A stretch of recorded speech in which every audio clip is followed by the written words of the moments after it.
Mbote na bino nyonso bato bozwi likama ya kolanda bulu eke na politique ozeli kolega na Wemsa chaque lundi na 18h, mercredi na 18h, samedi pe na 18h. Ticket nzamba zana bino elongo mukolo ya lelo tozana besoin toyambeli bino mwana mboka Alain Bolodja Ibola, coordonnateur ya plateforme moko ya ba parti politique. Non, donc il y a des politiciens qui ont parti politique, la nouvelle classe politique de l'opposition, dans le RDC, Mboka, il y a Joseph Kabila, Mboka, il y a Etienne Tshisekedi, Mboka, il y a Félix Antoine Tshisekedi, Mboka, il y a Bienvenue Liot Anjoli.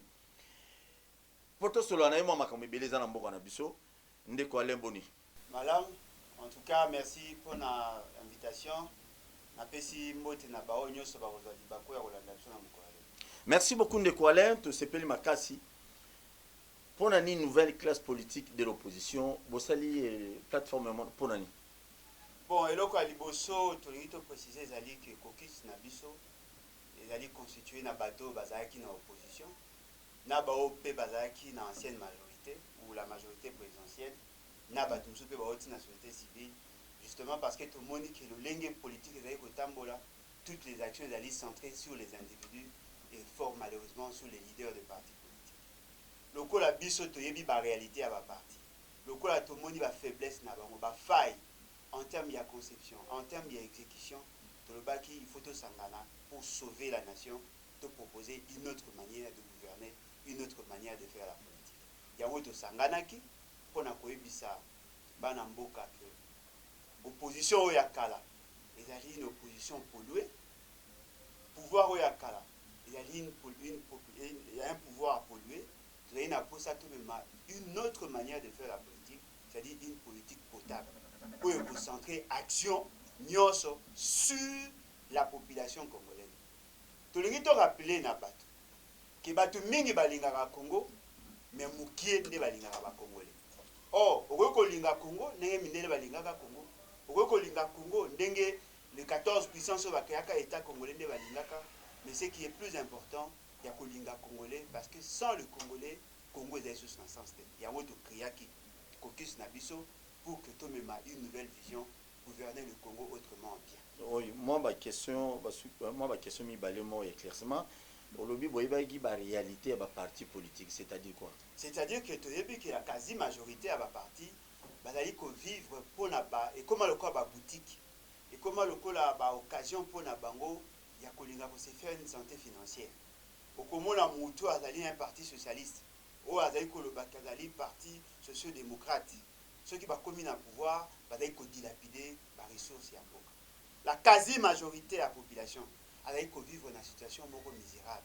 Ou ils vivre dans une situation déshumanisante, alors que tu allais gérer, entre guillemets, par un parti dit social-démocrate. Les dépenses publiques, ils allaient centrer essentiellement sur le fonctionnement des institutions et de moins en moins sur la situation de la population. Ce qui fait que depuis 1960, au Congolais a comment la population n'en a se retrouvé. Tout le monde a regardé les politiciens, les anciens voleurs, les commis le lot, les donneurs de leçons, les anciens donneurs de leçons, les commis le lot, les nouveaux voleurs, et puis tout le monde a brisé le Kouana, tout le monde a Congo, na élan Yassika, avec une nouvelle vision où que le Congolais a capable de créer des richesses pour la République, afin d'atteindre l'objectif où le père fondateur ou sinon le père indépendance qui créer un grand Congo au cœur de l'Afrique. Opposition polluée pour la nini? Opposition polluée justement parce que opposition tozali comme on a lelo au bengaka bampaka na biso ya politique na opposition lelo a prétendre comme on a pouvoir ils allaient ba opposants vivre hypocritement au service ya Kabila. Mais au même moment, il va séduire la population. Na Boutou, il la Kabila la stratégie pour mener le pouvoir. Na Moi, il y a combattre Kabila. En réalité, il va au service de Kabila. Pour preuve, la Constitution avait prévu que l'élection soit en 2016.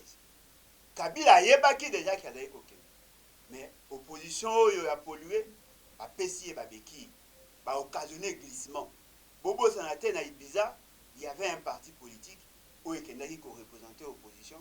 Il y a eu des négociations. Quel parti politique? La cité à IDPS. Mais c'est Tibala Ebi, M. Félix Tshisekedi ayebi, Norbert Yamba Bazalaki, ils ont été financés par l'État congolais pour bakende kosala ba théâtre na bango, et puis ils ont permis à M. Kabila de glisser. Et à la fin, la population a se laissé emporter par bas sentiment, andimi bango, mais nasuka bomoni bazongi epa ya maître na bango pour basala théâtre ya koyebisa biso ke bazui pouvoir. Merci beaucoup, monsieur Alain.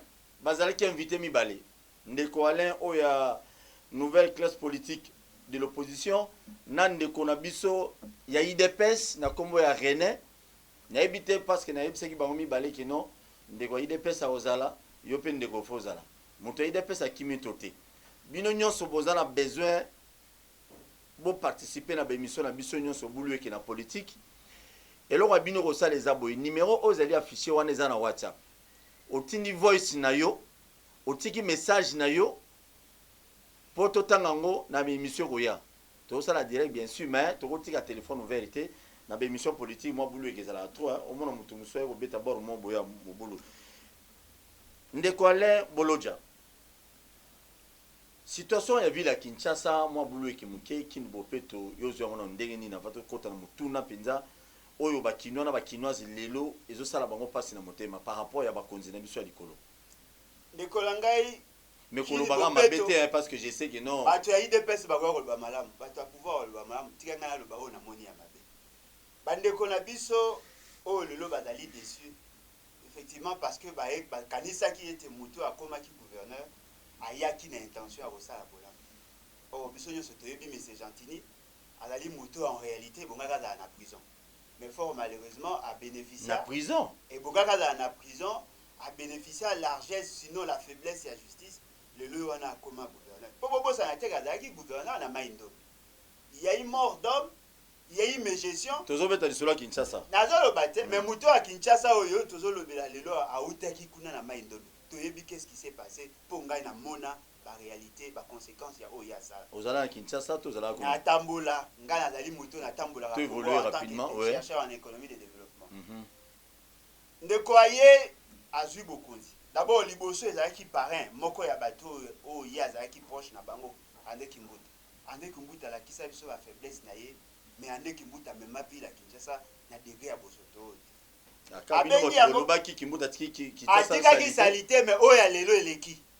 Oya lelo eleki musika. Tu évoluer. Monsieur Gentini d'abord en réalité en matière d'assainissement ça la opération assainissement ça la rendre programme parce que c'est programme mais on qui ne peut pas il y a bien un programme a bien une opération qui ne peut pas c'est-à-dire c'était une action ponctuelle oh ya lancaki kaka po ameka pour na ko séduire ba faible d'esprit amemi M. Félix Tshisekedi na lancement ya kini bopeto yango bobenga onga obenga kini bosoto aebisi M. Félix non voilà na ko lancer opération et là quand liboso to mona ki ezali il y avait pas un plan stratégique un plan opérationnel parce que ce qu'on montre même Mathieu avec opposé c'est comme si ce sont des actions ponctuelles ou azali ko ça apparaissait erreur akolo notamment 4 petits na moi 5 petits sur 50 abengi ba mboya ko soutenir ngai ba kombole singa moko ba vu caméra ba lekisi na TV ala ko ça musala il y a pas un plan opérationnel le jour où ala ça qui programme na ye ou ala ça qui opération na ye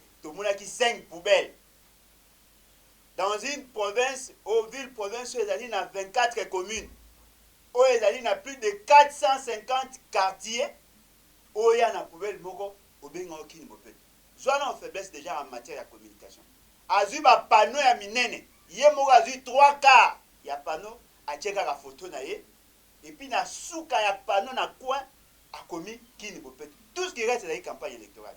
Comment voulez-vous et donc ils ont mal conçu et ça l'a bien exécuté. En principe, on devait avoir un programme. Il y a lutte contre l'insalubrité. Tokozwa, déchets liquides, comment on va gérer? Déchets solides, comment on va gérer? Déchets solides, tout ça, il y a des dégradables, non dégradables. Il faut qu'on kabole yango. Parce que le vrai, c'est que vous appelez déchets.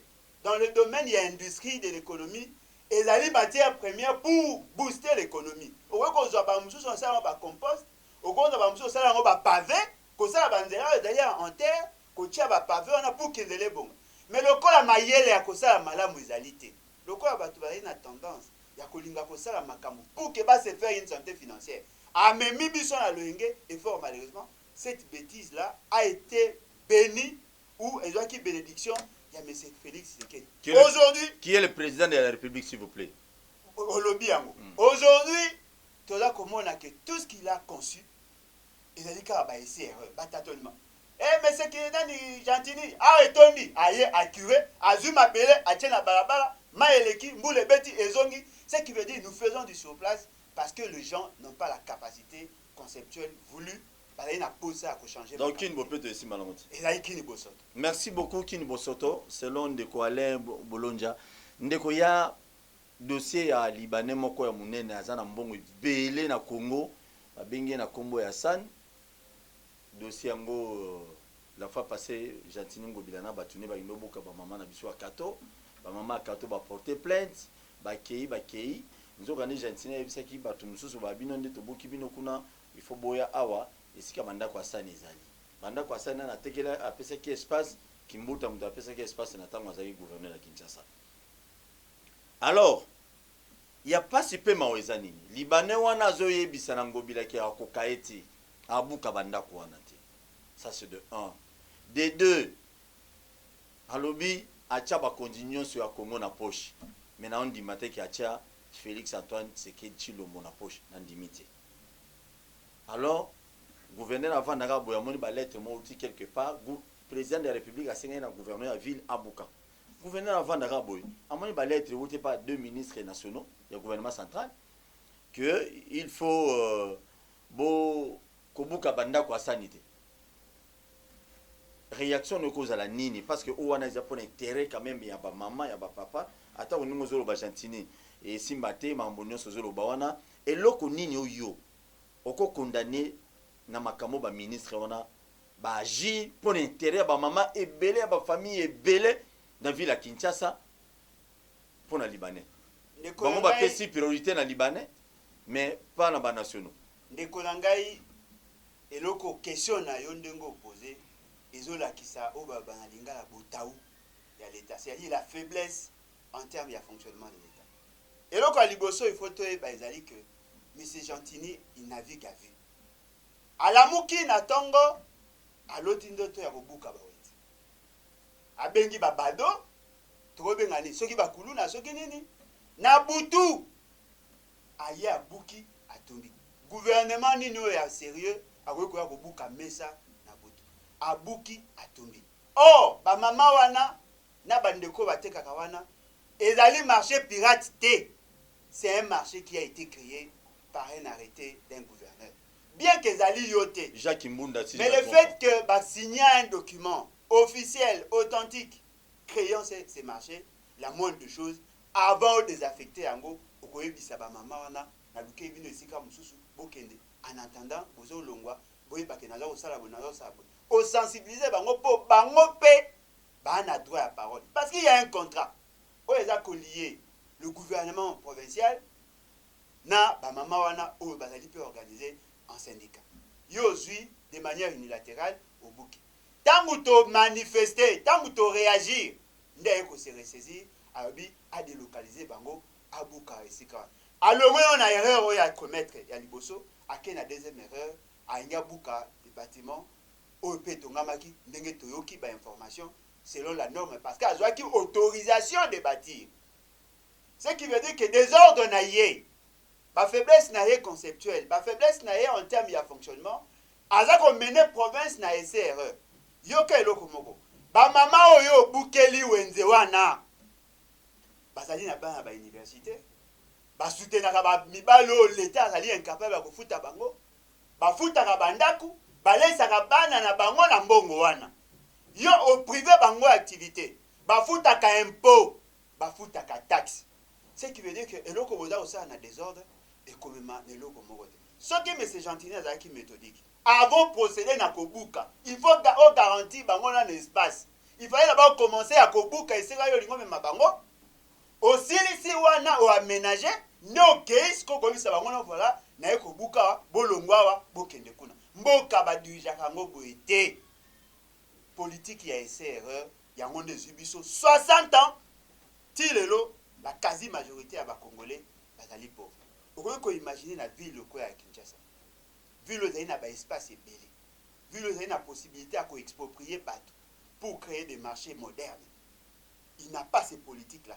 Il y a politique à l'amour qui n'a à poser acte. Et c'est décevant.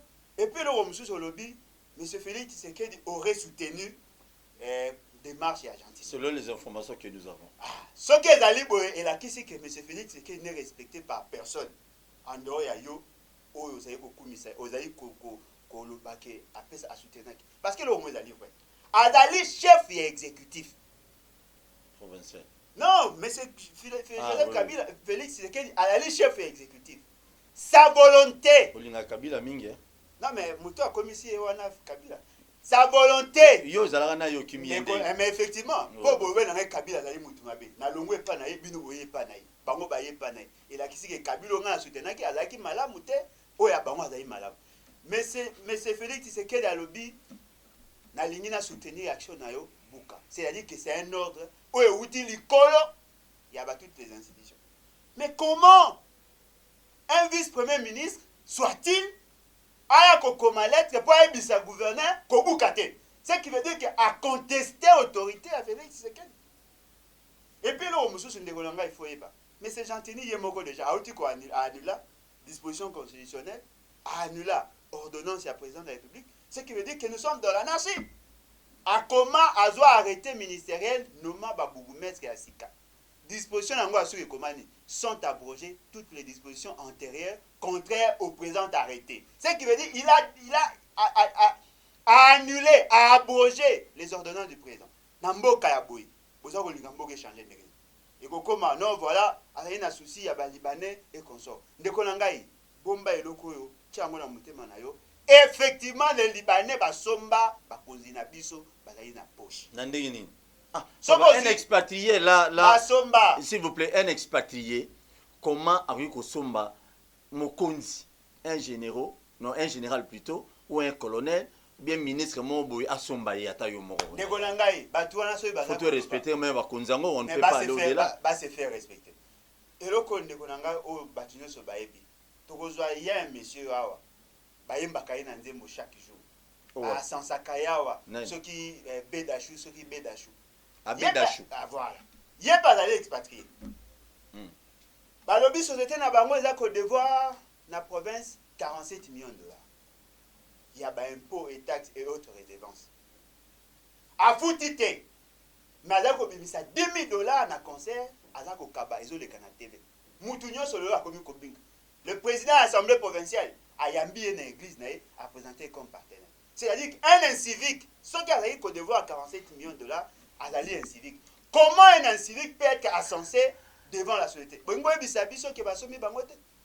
Un Chinois a yé na boutique na yé, a sali ba besoin, a pesi Congolais na cantine a kende kobwaka.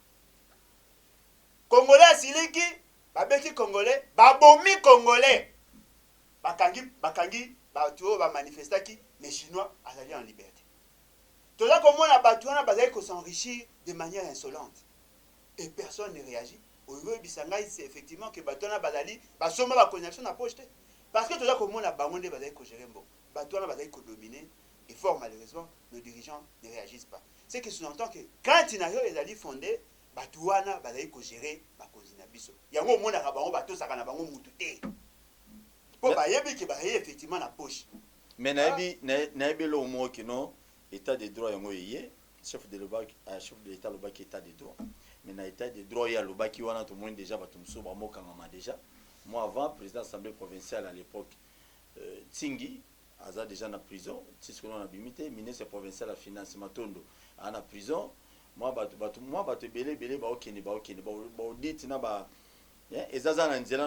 belé, même de ce zolo ba konja na ba soutenir ba expatrié wana c'est si bango pe makaleze la bango hein. Nekonangai état de droit à plusieurs vitesses. Mais Sentingi, le président, l'ancien président de l'Assemblée provinciale. Mike Mukeba il peut le sous. Non, Bakanga est pour 2 jeeps d'occasion où il y a des tournages. Tous les bibis sont tout pris à jeep d'occasion. Ceux qui sont chers, ils ont les cas limités. Pour 20 000 $, à côté de la prison. Ministre de la Finance provinciale, Bakanga est pourquoi provincial. Provincial, Bakanga est pourquoi parce que akendaki kozwa nyongo nyongo yango lelo oyo yango efutami na bambongo ya bavignette. Ce qui veut dire, ce qu'il disait, il avait raison. La province a contractaki banyongo mais bakangi ye oyebi mpona nini, pour des raisons cosmétiques.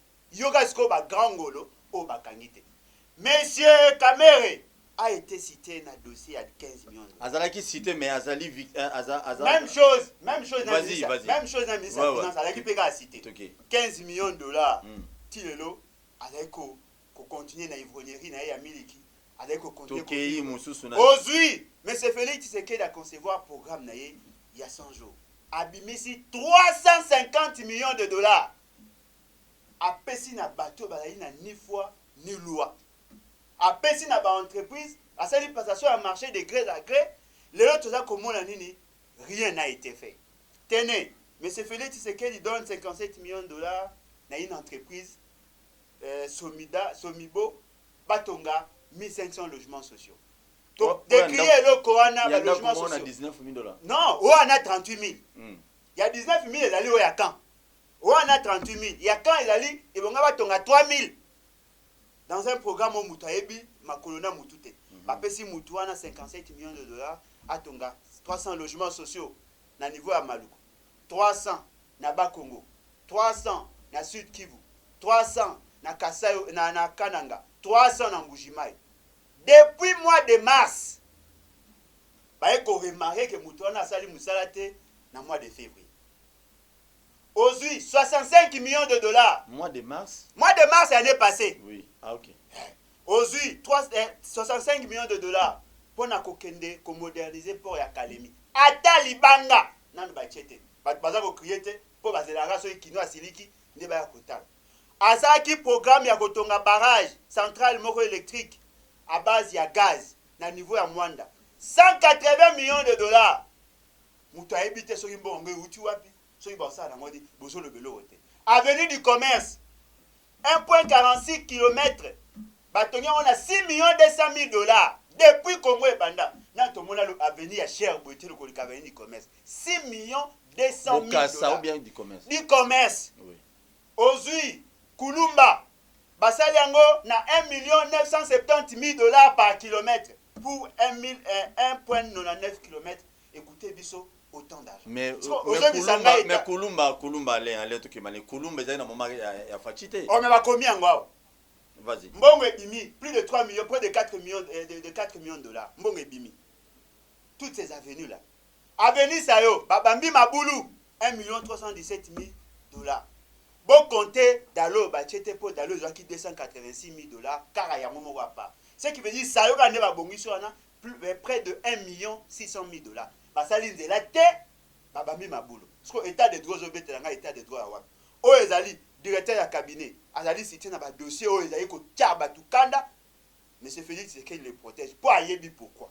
Aujourd'hui, conseiller naye en charge d'infrastructure, azali cité, il n'est pas inquiété, oyebi pourquoi. Aujourd'hui, chargé de mission naye qui était le coordonnateur, oyebi pourquoi. Moninga naye, Dieudonné Lobo, a été arrêté parce que le premier ministre a même qui élément par rapport à manque à gagner à près de 2 millions de dollars, babimisi. Yebi sangai, na muto a ibi des jeeps. Oh, ils ont coûté 20 000 dollars. Na bateau va gérer ma bête 350 millions de dollars. Na ngaza na prison. Ndeko langa ba ole exabi sotan. Bateau ba yaki na molimo a se faire une santé financière. Ba longi. Soki totiki bango état de droit kozala te. État de droit à malamu. Monsieur Félix Tshisekedi, il faut pas mettre en accusation pour avoir violé intentionnellement l'article 165 de la Constitution. La tindi ba juriste bata. Oui, lobby que ce qui M. Félix Tshisekedi a outrepassé ma compétence naïe, a sali violation intentionnelle de la Constitution, a continué ma matière de finances publiques alors qu'il n'a pas compétence, a dilapidé les ressources de l'État, il doit être traduit en justice. L'Assemblée nationale et le Sénat réunis en congrès vont saisir le cours constitutionnel pour qu'ils entendre. Ça, c'est l'état de droit. Le reste, théâtre. Le reste, théâtre. Bon, non, Bakoulou na wana obeti solote. Ah, mais Bakoulou na bano zela wana parce que obeti lisolo ya ba politicien et bon siko Bakoulou no ba nyoko la bato na commune na masina pour information s'il vous plaît Alain. Pour ton information la masina Koulou na au niveau monga fula insécurité totale. O wana pour lui pelo ndeko na ngai tozai awa na kati ya lokola malaria na coronavirus yo nde okomona priorité ezali nini malaria bato babelaka bango chaque jour bakoki kobika oyo eza coronavirus ezali maladie moko ya mabe oyo ekobika na chloroquine oyo ekobika na chloroquine na mboka nini bato baza kokufa ndeko na ngai malaria tomesana na yango tomelaka bamalaria tomelaka bakinini ekosila mais oyo ezali au niveau institutionnel soki omoni bato bacrée deal mpona kodétourner conscience ya population mpona kose faire une santé financière ça c'est plus grave que bambakuluna parce que problème ya kuluna ekoki kosila facilement soki l'état agéré mbongo na ye malamu on va créer des emplois bajeune wana bakozanga makambo bakosala te bakozwa baentreprise bakotravaille soki tocrée barichesse tokofuta bapolisier bien bakozala motive bato wana bakomettre fin mais oyo ezali sikoyo ke oyo bamongo balobaka bapesi soso akengela loso eloko akoespere ezali te. Merci beaucoup Ndeko Alain Azali, coordonnateur de la nouvelle classe politique de l'opposition. Azali na Joseph Kabila Mikoleleki, Atiki Kabila, siko a le positionnement, so peut facha bengie, bilono so le boyo, ezambulueki. Ndeko Alain, tant ozo kene na veni matadi, poko ma ipeno leki a veni kananga, na droite wana to moni bakangi batol moko. Donc station moko ya munene, o ya mwana mboka na, donc c'est un Congolais, ndeko lo station wana bazotonga. Ya on mutuna tozotuna. Na se station wana ta ngana komaki wana balobi fibre optique elegala se. Si yo ya munene ya régie des eaux elegala se. Mais esika tongi station. Ezana ancien général ya Mobutu. Yatanga kala. Atika na espace wana ezala vide pour obiga na mboko bato Mobutu pe ba bavir basaki na moment mo boy. Tout comme alinga récupérer pe liboso wana mais a récupérer ngoti. Mais besoin autorisation de bâtir. Place où batonga station wana depuis 2015. Ndeko Alain. Wana facha zalaki. Ndeko ngai virus ezala transmissible. Maladie oyo Kabila zalaki na yango pe bamemi na bazali na coalition. Mais bilo ebele bolo ba Kabila bazali non est-ce que Kabila ro ya vraiment longwe pa na Kabila ero te espace amuki wana. Ndeko ngai bawela kozwa bokonzi pourquoi parce que ba kanisa ki bazali capable de résoudre le problème à Congo. Quand on donne les autorisations à bâtir et ça mon ministère. Ce que j'ai dit que maman vous m'appelez ton côté à Nash. Mais oh, ils dit que les institutions, l'administration a pris cette autorisation. Et si quand on a, ils allaient espace verté. C'est une avenue. Oh. Nazo bisayo, ils allaient avenue. Bah oh, bah ebi peine bien bah oh bisayo que ils allaient avenue. Ils allaient prolongement avenue Allemagne. Ce que j'ai vu enzewana peine, ils allaient quatre avenue Allemagne. C'est une avenue. Biso ba to sali temps et belé to yebi qu'ils allaient avenue. Mutu moko azaka liquidateur ya Transco ya société passe batia Pain Victoire o ezaka société mo so Transco Pain Victoire Pain Victoire o ya Willeri oui place mutu wana azaki société ezaki ya communication ezaki ya transport ezaki wana azaki mutu wana azaki liquidateur kombo na ebungi alingaka sa la station liboso ya école mususu en face ya Ipen biso to telemela ye to bundisa ye l'État abuki, azongi lisusu, abuki, azongi 4 fois akenda akota prison. Ce qui peut babimisa to ebite. Lelo ba pesi sous autorisation ya kotonga sous station wana. Liboso ya ndaka batu na balabala. C'est une avenue. Ba pesi autorisation. D'abord ministre des Affaires foncières, Azab. Il faut se saisir d'office à la tête que babé. Yakalalo. Attends ya lelo, la continuité. Il doit attendre ceux qui paient azali pe mona ya peine. Yé pas azali muto ya peine. Ayebi situation na bien. Atala yango. Ministre oyo batali en matière de justice. Il faut se saisir d'office pour toyeba comment que ça la solution. Parce que eloko ezali effectivement, urbanisme et habitat. Eloko zo boma biso ezali nini. Tout le monde sent qu'il y a un vide. Bokonzi ya botaou. Avec autant de faiblesses, tout le monde a là pour profiter. Na faiblesse wana ba institution azolinga sala oyali. Le mal menace que zali. Tango sali station liboso ya porte ya mutu. Et zali bandaku ya batu. Okangi balabala. Le jour où l'état kolinga sala route, pourtant bazolinga ba élargir nzela wana te sala bango bo créer bandu wana. Ndeko Alain, siko na se fibre optique tu as régi des eaux munene danger ezate pour la station. Non, mais danger ezali. Pour bosani pe câble ya SNEL les kaka wana. Et puis nani haute tension ezali kolo. Ce qui veut dire que bateau baza ko gérer biso, bazo gérer biso le quoi bateau baza na posa ko aider bateau te. Ko aider mboke tambola te. Ndeko ngai désordre ezali.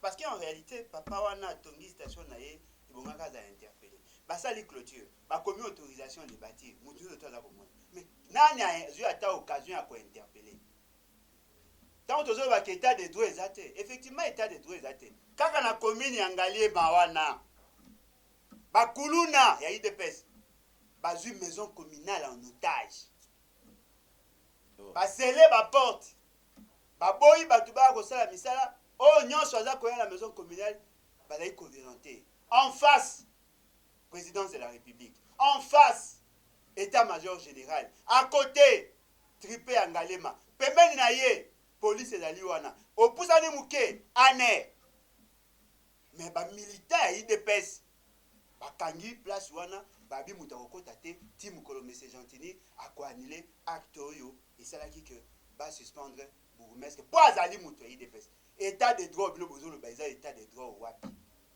ngai moko lobi devant témoin nauti na émission na télé 50 na libala nakutani na bamilitant ya IDPS baviolente ngai devant témoin siko état de droit bino bozoloba eza état de droit wapi oyo mutu akoki kotonga esika alingi akoki kosala station liboso ya lopanga mutu likolo na yango haute tension supposons lelo ke câble ya haute tension ekatani famille oyo aza na nsima station ovivre ndeni ekoki kokonaître explosion bato na nzela bakozala menacé bato bakozala nzinga bakozala menacé voilà état de droit or biso toyebaki lokola M. Kabila asalaki rôle na ye esili toyebaki ke mutu akoya na nsima akoya pour impulser le développement non tokutani na même anarchie oyo ezalaki kuna même anarchie yango tozoloba ke pays ezali dirigé lelo par les deals on n'a pas respecté les lois on n'a pas respecté la procédure. Mais voilà par rapport à la station, on va la station est un peu partout. Hein? Non, mais ça partout. On a bloqué la station, ils un peu partout. Non, mais quand on a mabé, attends, on a basali wana. Tant que l'autre station, pembeni ya mutu. Mais, carburant, et pimbokat, et c'est vaporakat. Botiango pembeni ya batu. Et vous savez qu'on pollue l'environnement. Et puis au-delà de ça, et ça représente un danger. Pourquoi vous voulez faire en sorte que la station est la plus éloignée dans le logement et pas. Parce que tant que vous avez activé salami, ou bien le romo et salami kuna, tout va déplorer la mort. La gouvernance, il y a solo et la gouvernance, il y a anticipation. Et la gouvernance, c'est à résoudre un problème. Et vous comment non, voilà, à Zaramoute, Mamalamu, à écouter à sinistré. Non, Ngonga Yango ya Kobongisa. Boye bisa papa, on a tongi station nae. Soki alongoli yango te elakisi ke pays na biso est cautionné impunité et cautionné anarchie et ben si c'est comme ça il n'y a rien ezali avenue Allemagne bokende kotala na ba plan ya quartier Ngomba Kinkusa bokomona ke avenue Allemagne elika wana.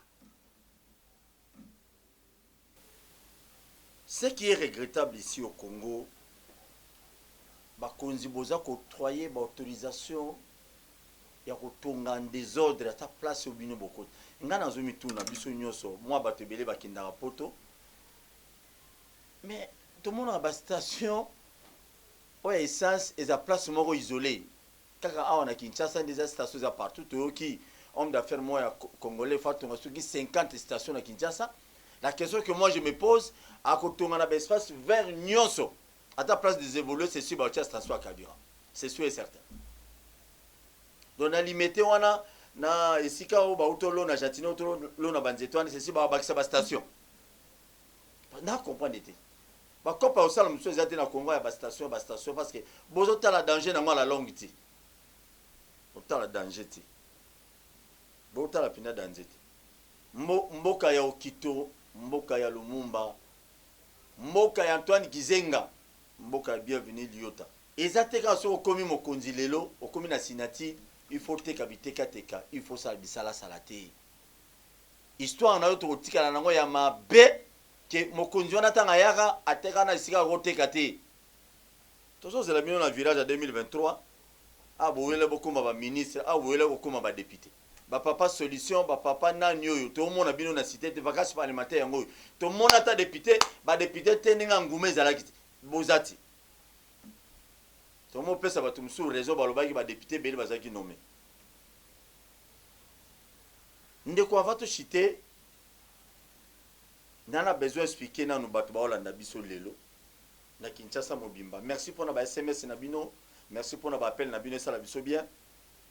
Ndeko Alain il est permanent avec nous ici na plateau oyo ya bulu eke na politique à Bandoya pour na ko éclaircir ma makamususu. Est-ce que na Congo ya lelo yo lobi na ngai uto loba sikoyo ke ozalaki na ngambo Kabila. Ozalaki na ngambo Kabila pour se retrouver na poste ministériel te poste moko te poste moko te.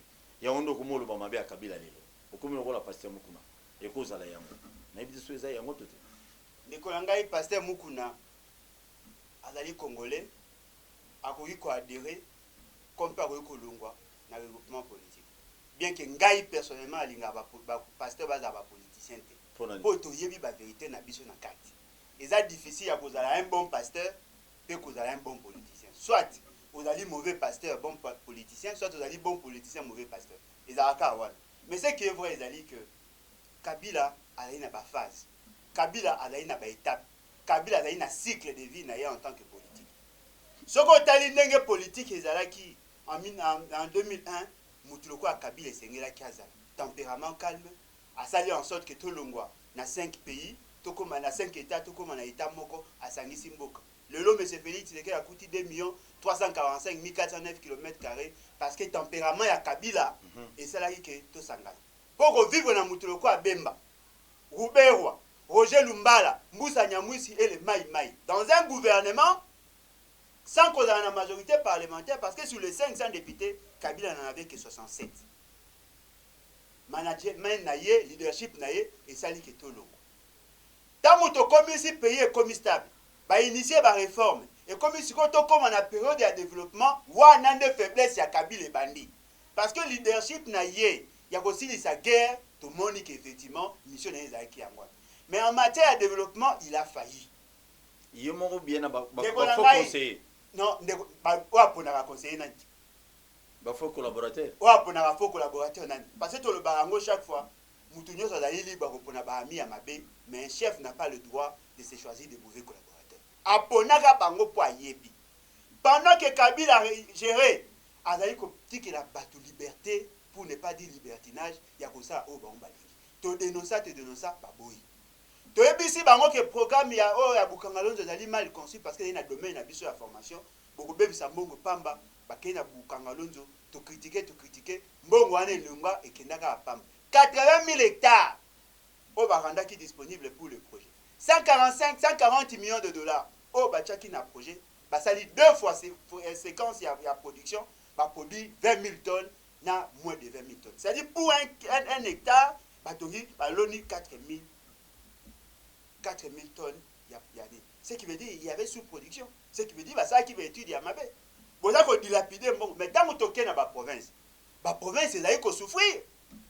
Tu as dit que c'est pédagogue, tant que tu as mais attendez, nous avons 152 000 km de route. La route à dessert, la dessert agricole. Aux yeux en termes, il y a maï. Aux yeux en termes, il y a Nzela. La route à intérêt provincial. La route à intérêt national. Toutes ces routes-là, ils allaient à niveau ligne. La population souffre.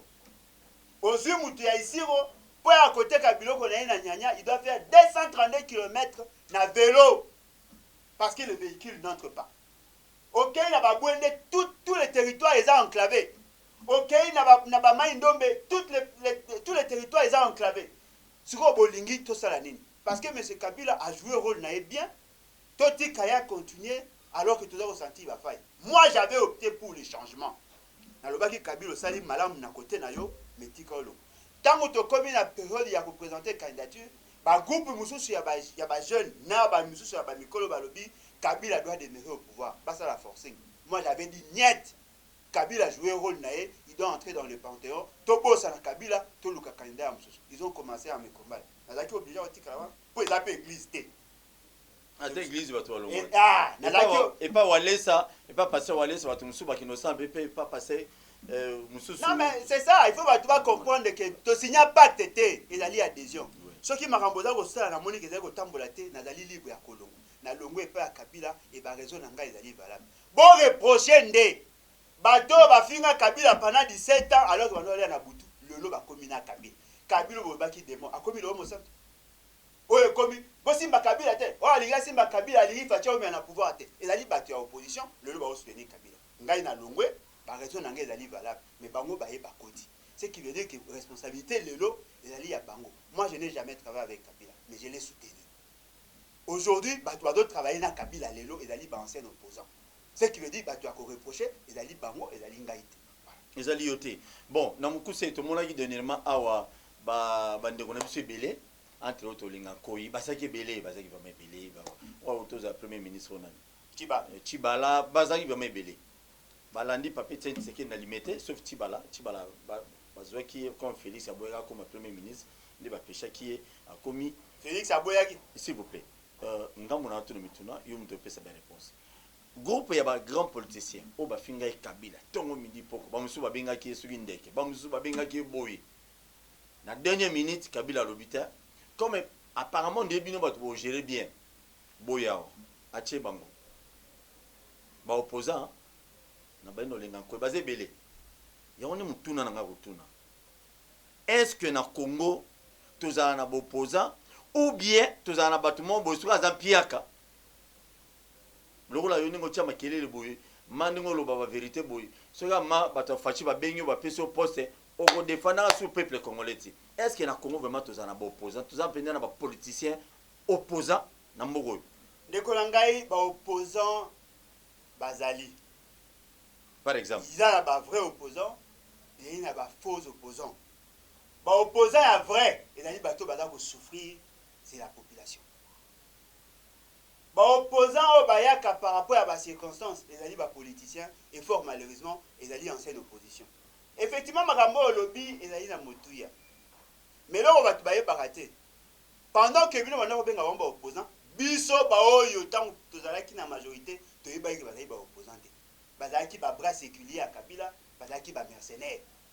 Muko musu na bosepela yamba meseliyota na plateau na yo tuna ye soki batwana surtout bande boye pa na été soki ayebi ba dossier na bango te parce que loko ezali livre ezali ni bato bazaki na moi baba no yami pas bienvenue Liota tuna ye OK honorable bienvenue Liota to yambaye na demande ya Alain akoyebisa yo ke batwana mingi photos de précision bazaki au service ya Kabila.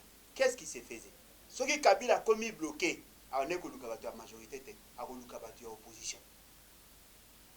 Hier a entretenu bango pendant longtemps. Na petit exemple moko. Tango bakendaki na Ibiza, calcul ezalaki nini? Mwana mai 2016 Mobulu. Na posa bobo akilanga mo babeki esa comment on peut faire? Bobeta lisolo ya dialogue. Basali dialogue. Kabila en tant que stratège, andimi boule na bango habité. Na okena bango phase par phase pour la mémoire élastique. Et là liboso asali concertation.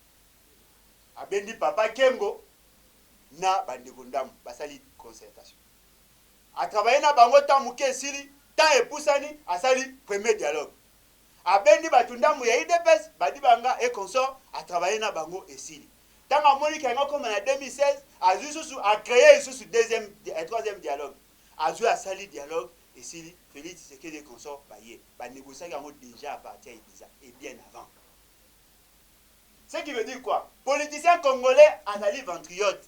A kobeta calcul na par rapport à Oyo lobby wana. Mais ce qui est aussi vrai, na kati na bango, il y a des exceptions. Il y a un peu lobby boy. Tu veux ça là une nouvelle opposition. Soko yebi ke okokara nonzala te kende na manjoa. Biso tozali bato ata na kimobola na biso. Connaissant comment le système fonctionne, to kondimaka jamais to longwa na philosophie parce que to message de ananda. Bato ba kokokate zali bato ba message na vie à luxe. Ngai nazali éleveur nazali mutu ya bilan eloko mo ya prestige ya ko intimider ngai ezali te et puis na yebi ndenge Kabila fonctionnaka yango biso tozali kosala opposition o ezali opposition ya sika c'est-à-dire que mesala na nzala défendre le peuple na kozela kaka mukolo peuple a ko décider abi na poni yo lobela ngai na kozwa musala jamais mutu akoyoka ata na lisolo lelo yo jamais na ko travailler na mutu loko a monsieur Félix Tshisekedi jamais ata botie ba arme jamais.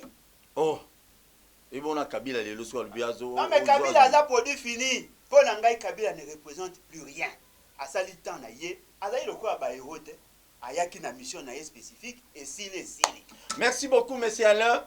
bandeko na biso nyonso bozolanda biso de part et d'autre na Kingasani na suka na Masina na Bumbu na Selembao na Gombe na commune ya Kinshasa on peut partout te pesi bino merci mais il faut te yebarelo moko biso pe population toza pe na ba obligation na biso et pas ya ba politicien na moment où tozo beta lisolo na émission na biso bulu eke na politique ba politicien na ba bandro na ba polo na ba kepi na no ba bimité na no ba yeti le moment bango ba ko ya surtout ba opposant ba to tolo na Congo toza ba opposant ngana za opposant Kabila fa kende Kabila fa sala boye Fatima be tous ces gens ceux qui lelo oyo yo population zola na ngana ndako oche pour ba nommer député azui grâce à comme ministre a pesi au Congo a changé numéro de téléphone. Est-ce que yo population ya Congo to vandaka to tikala kaka bongo ata ko passa ngo ezali tous ont conscience biso population parce que to kozala manipuler pa ba muto yo yebi naza exemple moi ndeko mo ya député moi ya IDPS malheureusement muto ya IDPS a été ndeko René responsable parlementaire de Bois de Bonon sura kimi na ebiti député on la provincial a bimi député na Mokali dans na Kimbantseke asomi nenda ngone su na combien de dollars sura zimbo ngwa to ebiti su ba député ba pesa mbongo ebele to ebiti asomi ndako après avoir reçu ndako buzo bani esali akeko bengana ba locataire bazalaki wana kala sans préavis mes chers amis ko bengana bango tutayena ba soda ba yeba koti bazui biloko ya ba boutique nyose bazui ba tiana mutuka basimizela bakei même bakangi bangoti mais ba bengani bangoti tala niveau ya député ya ville à Kinshasa oyo bino population bo votaki est-ce que vous allez obligé en 2023 pour voter bato bongo poto si sana ndeko ale ndeko IDPS monsieur René Ayete so akimi débat oyo concert a fallu pour pa betami et simbi batu baye plein na kati de batu batala bazola na bextrait wana batu baye plein na kati mais libanda bandeko mususu ya ba congolais mususu batumai drapeau ya Congo batumi ba pine ezaki peme na Bercy te moi musika à Bercy poto yebi moi France en muke nous eza na sete ba musicien mususu oya ba mboka mususu nde bazo financer ne ba financer ki ba combattant wana ba musicien ya Côte d'Ivoire ya Cameroun ya Sénégal un peu partout ne bazo financer ba boketu na groupe ne ya batu pour être musique ebeta te sinote ceux qui ba musicien congolais bazongi na scène européenne succès ko zala au niveau donc bango bazinda réaction ne ko zala ni bon ngai personnellement na kondima information anate parce que ce qui est vrai ezali na éviter ya classe politique et nazo aussi tiawa bandeko na biso ya IDPS po bango mtu ba créer phénomène combattant il faut qu'on préciser et le quoi liboso il faut préciser tenabi il faut qu'on préciser et le quoi liboso il faut batu baye ba ezali ni l'IDPS a créé qui ba combattant pour na fragiliser pouvoir ya Kabila ngana zo rango lokola instrument une stratégie au basala qui contre l'adversaire nzambe pa la kate attaque baleka kité Kabila komi si bango place ba komi lelo yo ba komi ko combattre le système que eux ont mis en place pour phénomène combattre bali ndenge et ba ina IDPS oya kolinga ko betaka ba condition ba keikuna ya kolinga ko menacer ba musiciens so ba keikuna le quoi ba komi na pouvoir ba changer tozaki na émission moko na ndeko na biso soki Rex Kazadi ou azaki l'un des combattants alobi lelo raison à combattant ezali sous-souté parce que il y a l'état de droit c'est-à-dire il est pour na le quoi monsieur Félix Tshisekedi a commis président et la kisi que lutte politique esili ba tutu bazonga na bandako to comme na parti état pensée unique yenda bengi état de droit c'est ça le problème conseil simbi batinda ki batu bakende ko tia désordre lelo batu bakomi ko kontina désordre bango baboyi mais c'est qui est vrai eloko ngape na reprochaka bandeko na biso ezala ba combattant ya kala na ya lelo ezali nini na lutte na biso politique mutu lokola Kofi mutu lokola JB mutu lokola Wera Fali Ferré na bandeko nyonso batikali n'ont rien à voir na lutte politique bango bazali ba prestataire ceux qui obengi ya ebeta musique abeti musique asisi yake okomona papa ikondo Etienne Tshisekedi babetela ye musique na concert na campagne tozui wera sona otobeta na mamu IDPS Ce qui veut dire que lutte na bango ezalaki lutte moko ya ntina te. Tokoki kopekisa bamusicien bapreste te parce que bamusicien wana ntango bazali kopreste eza kopesa bango moyen basoutenir bafoyer na bango, eza kopesa bango moyen bafuta baagent na bango, eza kopesa bango moyen baya kofuta baimpôt et taxe, kocreye mwa babiloko to banaye komona soki bakeye baconcert bazongi basombi mituka sika mosu akoki koya mituka naye ateki asombi bandako parce que mbongo banaye kokotisa kuna eleki mbongo yawa siko bokotisa bango na politique mpo na nini. eloko oyo bango epusaki bango bamanifeste mpona kopekisa fali. Moi personnellement je ne suis pas convaincu, mais eloko mosusu mpe ezali vrai ezali récupération politique oyo ezali elakisi ke soki ndeko na ngai bato ya idps soki monsieur Félix Tshisekedi azalaki capable ya koutilize bacombattant mpona kofragilize Kabila pour ke baconseil ebeta te, lelo akomi na pouvoir autilize lisusu bato wana pour que basalaka fali abeta, ce qui veut dire il a compris que l'eau basalaki ezalaki mabe pour la République. Bon mécano ko imaginer après autant d'années yango moni bandeko na biso ba wera et consort bakomi na ba difficulté parce que opexé bango ke na poto le quoi conseil ebetami malam et continuer ka ko beta ba combattant ba changer stratégie botika ko violenter bato. Beauté à démocratie c'est dans la contradiction. Voilà. Somo d'ailleurs la contradiction na monsieur Félix Tshisekedi kokotsa Félix kokotsa mwana Félix Tshisekedi na kati te kokotsa mwasi na kati te kokotsa misi na kati te bunda lutte na yo politique biso tango to yawa to pesi makanisi na biso oya sepeli malamu oya sepeli te malamu violence ya nzoto ekomi wapi na sepelaki te ndenge bapekisaki baminisien babeta concert na sepeli lelo ndenge babeti me bokeba na récupération parce que ekoki kokabola mboka mokonzi ya mboka ya malamu azali mokonzi oyo asangisaka soki boye na molimo ya kokabola ekokoma ke mboka ekokabwana et ce n'est pas intéressant. Merci voilà beaucoup. conseil na kopesa bango pour une première fois botika kopolitiser vie ya bamusicien bolongola bango na lutte politique parce que akoki koya osali concert na feti na yo obetaka musique na bango soki ozali na posa bayemba banzembo bakoya parce que bango bakoya kopreste musala mosusu bayebi te yango wana musique. Merci beaucoup, merci na Congo mutu mutasa musala na ye pour qu'il bien ba combattant botika ba bande ko na bino musicien ba beta na na poto et ko changer et loko moko te sur le plan politique na scène politique. Voilà. Boketu premier ato pekisi ba musicien ba beta et ko changer loko moko te sur le plan politique. Dollar et mati na Congo ato bo pekisi ba musicien de dollar équitatif. Donc il y a un moment confusion pe bino pe ba combattant bo sala na poto. Merci parce que na bi que non bo message commis ato bo changer te. Mais ceux qui voulaient bon musiciens, il y a des pays musulmans pour voter les méla, des musiciens à RDC vraiment au monde qui boit sur congolais pour changer la nationalité, votre occupation maman congolais. Topesi merci na baïno sur Bolandi biso na 4 quoi ya ville à Kinshasa, pourquoi pas na libanda pe à Kinshasa na batu tout au bobengi botindi ba protection na bino to sepe na bino makasi. Mituna na bino botindaki ya onde to tunde wana biso ale. O azali coordonnateur à nouvelle classe politique de l'opposition. To yambe prochainement mercredi oyo tozana invité na kombo ya Sacré Wechulu azali moko ya ba aza responsable ya ONG moko ya munene na mboka na biso tokomeko benga ye to yamba ye poto solane par rapport à masolo ya ba ONG pourquoi parce que boyebi ba ONG belé zwaki bato ba kombo la Kinshasa wa bato musu ba kufi parce que ba ONG wana ba meni ba mbongo ya oni to benga le poto solana ye calmement sérieusement à expliquer biso bazwa mbongo ndeni et puis bafuta ba te ndenge ni lundi to yambela bino député provincial moko na kombo ya Osé ezali privé ya lelo mais à ce skizaki to yambela lundi poto solo na Osé à expliquer biso depuis bango ba député provinciaux ba kiekuna na assemblée provinciale ya Kinshasa apparemment nyonso zo leka oyo tozo mona ta ba député moko te bazo sa l'effort ya ko communiquer na ba base na bango ti to bango ba kiera ba futama to voter bango pour ba futama donc honorable Osé a ko expliquer biso makambo na mukolo ya lundi na 18h mercredi na 18h to yamba moko ba responsable ya ba ONG o bazwa ba mbongo osalisa basal ba kombolisa batu banini et puis ba ONG wana batu na baonde batu batonisa ba caniveau belé na ville ya Kinshasa chatiningo bilana batu kinbo peto botala dossier po bango so ba kombola wana place ba boire te ba boire wapi kana caniveau.